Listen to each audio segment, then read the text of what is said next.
The Tale of Mrs. Tittlemouse. Once upon a time there was a woodmouse, and her name was Mrs. Tittlemouse.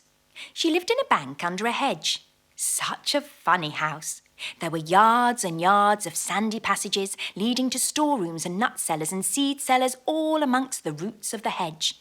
There was a kitchen, a parlour, a pantry and a larder. Also, there was Mrs. Tittlemouse's bedroom, where she slept in a little box bed.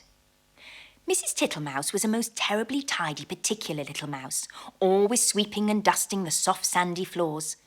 Sometimes a beetle lost its way in the passages. "Shush, shoo, shoo your little dirty feet," said Mrs. Tittlemouse, clattering her dustpan. And one day a little old woman ran up and down in a red spotty cloak. "Your house is on fire, Mother Ladybird. Fly away home to your children." Another day a big fat spider came into shelter from the rain. "Beg pardon, is this not Miss Muffet's?" "Go away, you bold bad spider, leaving ends of cobweb all over my nice clean house." She bundled the spider out at a window. He let himself down the hedge with a long, thin bit of string. Mrs. Tittlemouse went on her way to a distant storeroom to fetch cherry stones and thistledown seed for dinner. All along the passage she sniffed and looked at the floor. "I smell a smell of honey. Is it the cowslips outside in the hedge? I am sure I can see the marks of little dirty feet." Suddenly round a corner she met Babbitty Bumble. "Zzz, buzz, buzz," said the bumblebee. Mrs. Tittlemouse looked at her severely. She wished that she had a broom. "Good day, Babbitty Bumble. I should be glad to buy some beeswax, but what are you doing down here? Why do you always come in at the window and say zizz, bizz, bizz?" Mrs. Tittlemouse began to get cross. "Zzz, whizz, whizz," replied Babbitty Bumble in a peevish squeak. She sidled down a passage and disappeared into a storeroom, which had been used for acorns. Mrs. Tittlemouse had eaten the acorns before Christmas. The storeroom ought to have been empty, but it was full of untidy dry moss. Mrs. Tittlemouse began to pull out the moss. 3 or 4 other bees put their heads out and buzzed fiercely.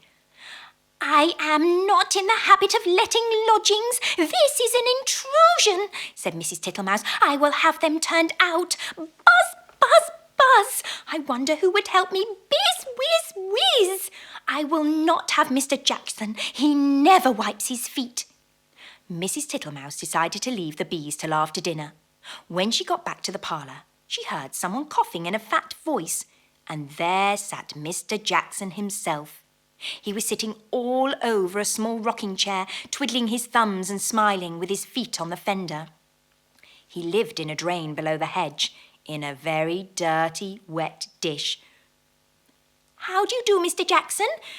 Dearie me, you have got very wet." Thank you, Mrs. Tittlemouse. I'll sit a while and dry myself," said Mr. Jackson. He sat and smiled, and the water dripped off his coat-tails. Mrs. Tittlemouse went round with a mop. He sat such a while that he had to be asked if he would like to take some dinner. First she offered him cherry stones. Thank you, Mrs. Tittlemouse. "No teeth, no teeth, no teeth," said Mr. Jackson. He opened his mouth most unnecessarily wide. He certainly had not a tooth in his head. Then she offered him thistledown seed. "Tiddly widdly widdly poof, poof, poof," said Mr. Jackson. He blew the thistledown all over the room. Thank you, Mrs. Tittlemouse. Now what I really should like would be a little dish of honey." "I am afraid I have not got any, Mr. Jackson," said Mrs. Tittlemouse. "Tiddly widdly widdly, Mrs. Tittlemouse," said the smiling Mr. Jackson. "I can smell it. That is why I came to call." Mr. Jackson rose ponderously from the table and began to look into the cupboards. Mrs. Tittlemouse followed him with a dishcloth to wipe his large wet footmarks off the parlour floor. When he had convinced himself that there was no honey in the cupboards, he began to walk down the passage. Indeed, you will stick fast, Mr. Jackson." "Tiddly widdly widdly, Mrs. Tittlemouse." First he squeezed into the pantry. "Tiddly widdly widdly? No honey? No honey, Mrs. Tittlemouse?" There were 3 creepy-crawly people hiding in the plate rack. 2 of them got away, but the littlest one he caught. Then he squeezed into the larder. Miss Butterfly was tasting the sugar, but she flew away out of the window. Tiddly widdly widdly, Mrs. Tittlemouse, you seem to have plenty of visitors. And without any invitation, said Mrs. Thomasina Tittlemouse. They went along the sandy passage. Tiddly widdly. Bzz, whizz, whizz. He met Babbitty round a corner and snapped her up and put her down again. Oh, I do not like bumblebees. They are all over bristles, said Mr. Jackson, wiping his mouth in his coat sleeve. Get out, you nasty old toad, shrieked Babbitty Bumble.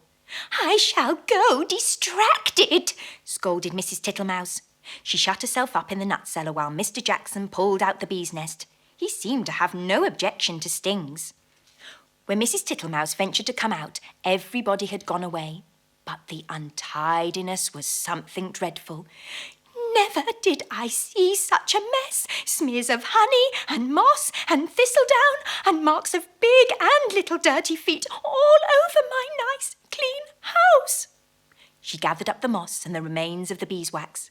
Then she went out and fetched some twigs to partly close up the front door. I will make it too small for Mr. Jackson. She fetched soft soap and flannel and a new scrubbing brush from the storeroom, but she was too tired to do any more. First she fell asleep in her chair, and then she went to bed. Will it ever be tidy again? Said poor Mrs. Tittlemouse. Next morning she got up very early and began a spring cleaning which lasted a fortnight. She swept and scrubbed and dusted, and she rubbed up the furniture with beeswax and polished her little tin spoons. When it was all beautifully neat and clean, she gave a party to 5 other little mice, without Mr. Jackson. He smelt the party and came up the bank, but he could not squeeze in at the door. So they handed him out acorn cupfuls of honeydew through the window, and he was not at all offended. He sat outside in the sun and said, Tiddly widdly widdly, your very good health, Mrs. Tittlemouse.